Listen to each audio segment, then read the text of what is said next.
नमस्कार, मैं दिनेश कुमार थुकता है भारत में एक बार फिर से आप सभी का स्वागत है, अभिनंदन है। साथियों, आज एक नई खबर के साथ आप सभी के बीच में प्रस्तुत हूँ।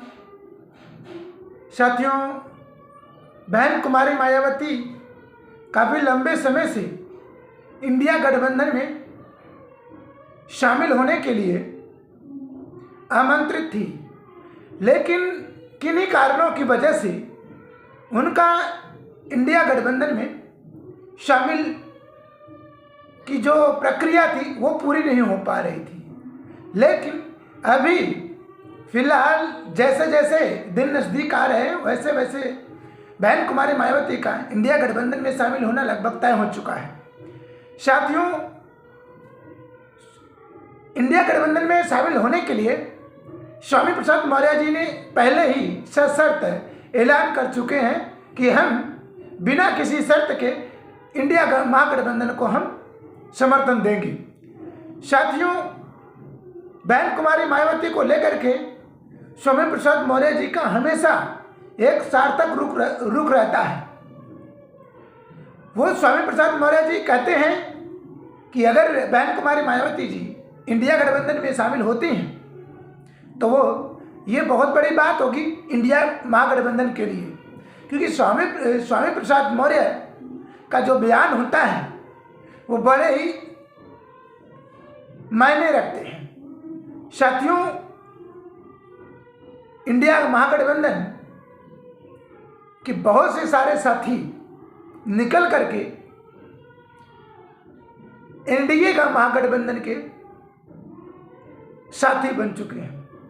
वहीं इंडिया जो गठबंधन है, इस गठबंधन में बहुत से सारे नए साथी भी आए हैं, जैसे स्वामी प्रसाद मौर्य का RSS party, Bahujan Samaj party, आज़ाद समाज पार्टी चंद्रशेखर रावण, लालू प्रसाद यादव की आरजेडी पार्टी और पप्पू यादव जी की जन अधिकार पार्टी, तृणमूल कांग्रेस, ऐसे बहुत सारे जो पार्टियां हैं वो इंडिया महागठबंधन की एक ऐसी रीढ़ की हड्डी है जिनके सहारे 2024 का जो चुनाव है वो जीता जा सकता है। साथियों, अगर हम भारतीय जनता पार्टी की बात करें तो भारतीय जनता पार्टी अकेले चुनाव नहीं लड़ रही है, उसके सैकड़ों छोटे दल के पार्टी हैं साथी जो एनडीए में शामिल है। सुहेल देव समाज पार्टी जो भारतीय राजभर समाज की पार्टी है, ओम प्रकाश राजभर जी, निषाद पार्टी, अपना दल, रालोद यानी कि जयंत चौधरी, तमाम बहुत सारे ऐसे, चिराग पासवान, जेडीयू, बहुत से ऐसे सारे पार्टियां हैं जो पार्टियां मिल करके भारतीय जनता पार्टी को जिताने का काम करती हैं। लेकिन उन तमाम पार्टियों से मैं कहना चाहता हूं कि आपको हक और हिस्सेदारी आपको व्यक्तिगत तो मिल जाएगा लेकिन समाज का नहीं मिलेगा। जबकि जब आपने पार्टी बनाई थी तो आपने कहा था कि हम ST SC OBC समाज के लिए लड़ेंगे, उनके हक अधिकार को दिलाएंगे। आप सत्ता में आते हैं और सत्ता की मलाई खाते हैं और इसके बाद निकल जाते हैं, लेकिन जब तक आप पार्टी में रहते तब तक आप उनकी आवाज़ नहीं उठाते। साथियों, मुझे लगता है कि इस बार 2024 का जो चुनाव है, ये 2024 का चुनाव हमें विकास देख करके, महापुरुषों की मिशन को देख करके, अपने हक अधिकार को देख करके, जातिगत आरक्षण को देख करके आप वोट करें। क्योंकि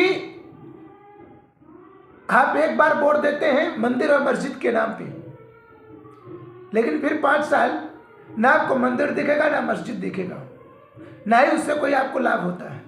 इसलिए आप कभी भी चुनाव में वोट करें तो मंदिर और मस्जिद के नाम पर नहीं, धर्म संप्रदाय के नाम पर नहीं, छुआछूत जातिवाद के नाम पर नहीं। अब वोट करें तो सिर्फ और सिर्फ विकास के नाम पे, अपने हक अधिकार के नाम पे, अपने बहुजन मूवमेंट को के नाम पे। साथियों, बहन कुमारी मायावती जी मिशन को आगे बढ़ाने के लिए आराम भरी जिंदगी जो होनी चाहिए उनकी, उस समय में वो संघर्ष कर रही हैं।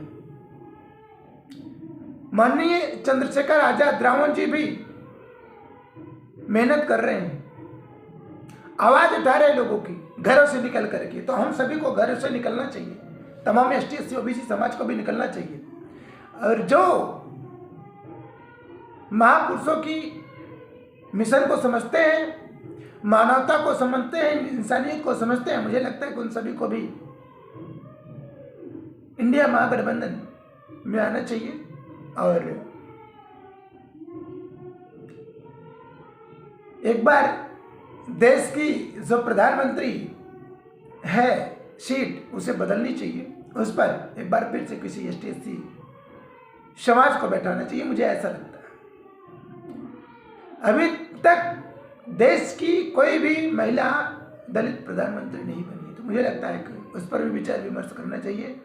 और उस योग्य सुश्री बहन कुमारी मायावती जी हैं, 4 बार की सूबे की मुख्यमंत्री रही हैं और उन्होंने वकालत की है, काबिलियत उनमें है। तो इसलिए हम लोगों को इस बात को ध्यान में रखना चाहिए। स्वामी प्रसाद मौर्य जी ने ऐलान किया है कि हम इंडिया गठबंधन के साथ हैं। आजाद समाज पार्टी के भीम आर्मी के प्रमुख चंद्रशेखर आजाद जी, उन्होंने ऐलान कर दिया है, उनकी प्रत्याशी जो सीट है वो भी घोषित हो चुकी है। सम्माननीय अखिलेश यादव जी दिन रात मेहनत कर रहे हैं। तो हम लोगों को लगता है कि हम सबको भी मेहनत करना चाहिए, ताकि ये जो मिशन है, मूवमेंट है, कि देश में एक बार फिर से प्रथम बार कोई दलित महिला मुख्यमंत्री प्रधानमंत्री बने, तो उसके लिए हम लोगों को आगे आना चाहिए। साथियों, हम लोगों का मकसद है कि 2024 का जो चुनाव है वो बहुजन मूवमेंट के नाम पर, हक अधिकार के नाम पर, विकास के नाम पर हो। इन्हीं शब्दों के साथ मैं चाहूँगा कि जिन साथियों ने अभी तक हमारे चैनल को नहीं सब्सक्राइब किया, तो प्लीज़ साथियों चैनल को सब्सक्राइब कर लीजिए। हम लोगों के हक अधिकार, बहुजन मिशन के जो मूवमेंट है, जो महापुरुषों की ख्वाब सपने रही हैं, उसे पूरा करने के लिए दिन रात मेहनत करते हैं। तो प्लीज़ आप हमें सपोर्ट करने के लिए एक बार चैनल को जरूर सब्सक्राइब कर लें, बेल आइकन को दबाएं और अपनी प्रतिक्रिया को हमें कमेंट बॉक्स के जरिए जरूर बताएं। फिर ऐसे किसी विषय के साथ मिलेंगे, तब तक के लिए जय संविधान, जय भारत, जय सम्राट।